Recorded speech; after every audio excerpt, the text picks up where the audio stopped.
Assalamualaikum warahmatullahi wabarakatuh. Kembali lagi di channel Ari Kurniawan 13. Oke, kali ini saya mau berbagi tips nih, langkah-langkah apa aja yang saya siapkan kalau saya tuh mau cari foto-foto bintang atau foto-foto galaksi gitu ya di suatu tempat. Misalnya pakai HP, pakai kamera atau alatnya boleh apapun. Tapi gimana sih cara menemukan momen itu? Oke, yang pertama biasanya saya menyiapkan aplikasi ini ya. Jadi ada Kompas, Sun Position, Stellarium, dan Google Maps. Tentu saja juga dengan aplikasi cuaca. Aplikasi cuaca bisa apa aja. Saya ini pakai bawaannya dari Google Pixel ini ya. Ini buat paling penting nih di awal biasanya. Saya menentukan dulu, misalnya di tanggal berapa, cuacanya baik apa enggak.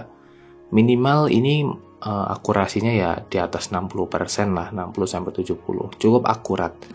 Misalnya nih kalau saya mau ke Gunung Prau misalnya ya, kalau dia nggak ada, kita cari lokasi terdekatnya, misalnya Patak Banteng gitu ya. Nah ini udah ada nih, Patak Banteng. Nah di sini lengkap nih suhunya berapa, ini 9 derajat saat ini ya, suhu saat ini. Nah kita bisa cek aja di sini mau hari apa nih kita berangkat. Misalnya nih saya berangkat hari Minggu. Nah di hari Minggu sini udah keterangan nih cuaca perakiraan per jamnya dari jam 7 pagi. Di hari Minggu ya, berarti kita pilihnya hari Sabtu aja nih supaya bisa malam dan besoknya gitu ya. Jam 7 pagi hari Sabtu nih, Sabtu besok misalnya ya. Ini cukup cerah, berawan, dan ada potensi hujan di pukul 10 ya, 10 siang sampai dengan malamnya nih jam 10. Nah, kita cek dari minggunya. Wah, ini kalau kayak gini saya biasanya mengundurkan diri untuk berangkat nih, cuacanya seperti ini. Meskipun saat ini lagi musim kemarau, mau menjelang musim kemarau ya.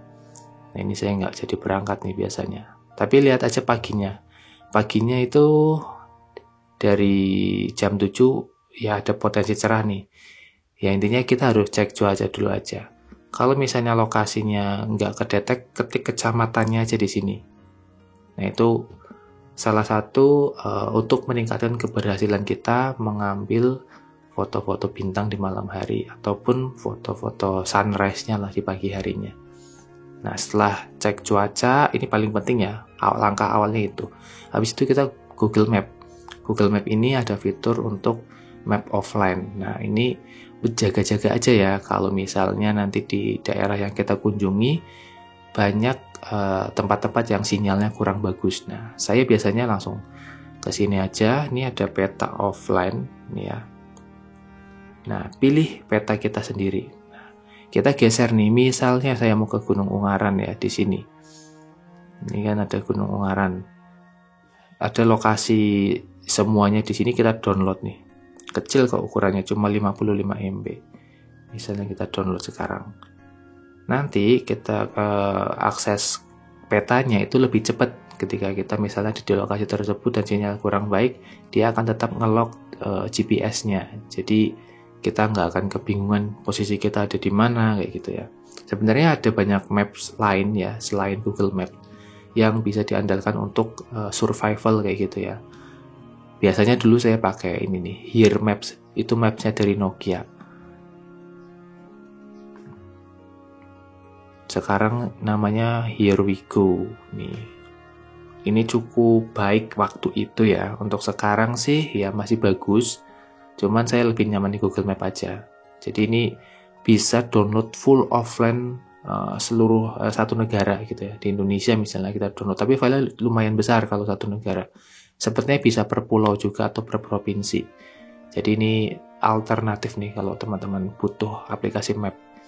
Kalau Waze kayak gitu saya sebenarnya bagus juga tapi kurang nyaman aja pakainya. Jadi pilih yang paling mudah kita navigasikan aplikasi tersebut. Nah misalnya kita berada di lokasi, udah datang ke lokasinya, kita juga perlu aplikasi Kompas. Ini kalau yang pakai iOS udah nggak perlu install aplikasi ini lagi ya. Aplikasi Kompas ini di Play Store ada. Saya pakai yang Kompas gitu ya.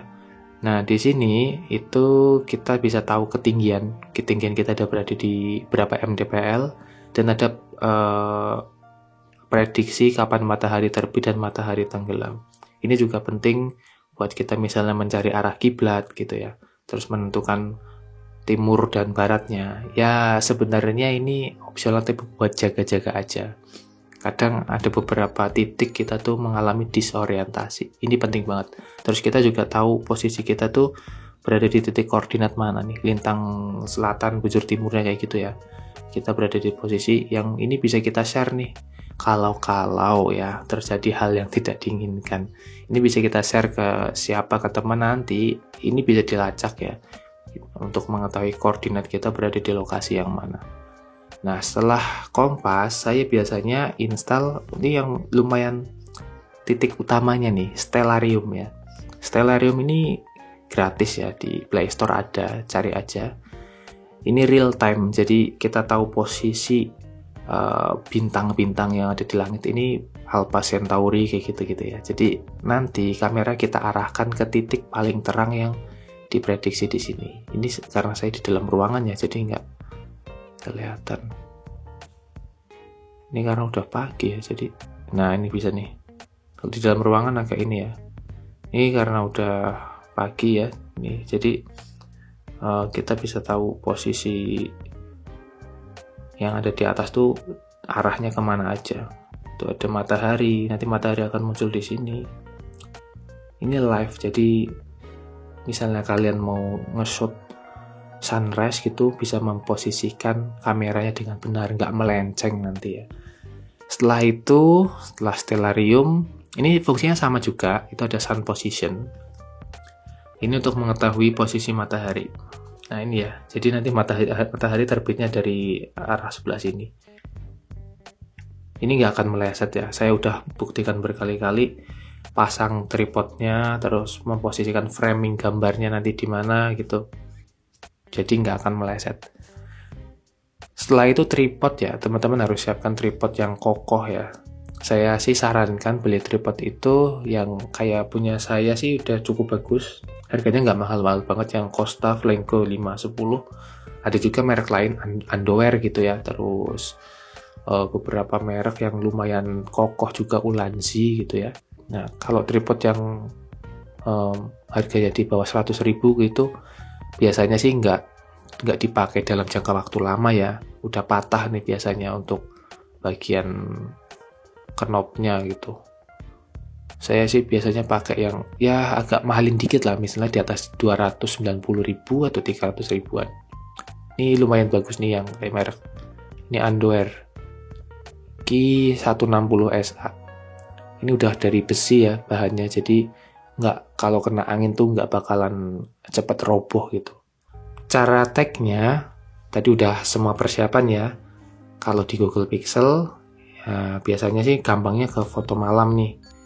Foto malam tuh biasanya di atas ini ada astrofotografinya, dipilih otomatis ya, atau kalau misalnya pakai Gcam yang lain pilih aktif gitu. Nah, supaya bisa berhasil dengan baik, ini kan ada logo bulan nih di tombol shutternya. Kalian taruh di tripod, arahkan ke langit, tunggu sejenak sampai ini berubah jadi gambar bintang. Kalau udah ganti logo bintang, tekan aja. Kalau misalnya kalian punya smartwatch ya, smartwatch yang ada bluetooth-nya, itu bisa tekan dari smartwatch-nya supaya kita nggak nyentuh HP-nya. Karena kalau nyentuh HP-nya kan goyang lagi tuh. Nanti momennya atau gambarnya bakalan sedikit geser gitu, ngeblur. Nah, bisa diakalin dengan tombol shutter yang ada di smartwatch. Itu kan connect ke Bluetooth, biasanya udah bisa jadi tombol shutter kamera nih di sininya. Biasanya itu aja yang saya lakukan. Mungkin ada tips dari teman-teman, bisa tambahkan di kolom komentar. Kalau misalnya di gunung ya persiapkan dengan baik peralatan di luar ini semua ya, kayak alat campingnya, baju hangat dan lain-lain ya. Terus konsumsinya itu juga harus diperhatikan. Kalau misalnya teman-teman berada di tempat lain, ya persiapkan aja mengantisipasi hal-hal yang terjadi. Misalnya di sawah. Di sawah itu kan biasanya kalau malam hari hewan-hewan kayak ular itu lebih aktif. Berarti pakai sepatu atau pakai pakaian yang lebih aman nih kalau terjadi hal-hal yang tidak diinginkan. atau tempat-tempat lain ya disesuaikan aja supaya huntingnya itu lebih nyaman, hasilnya juga maksimal. Terima kasih, itu tips dari saya untuk menghadapi bulan Juni, Juli, Agustus, September. Itu adalah titik puncak bulannya orang-orang yang hobi fotografi ya. Jadi kalian yang mau coba bisa dipersiapkan. Terima kasih. Wassalamualaikum warahmatullahi wabarakatuh.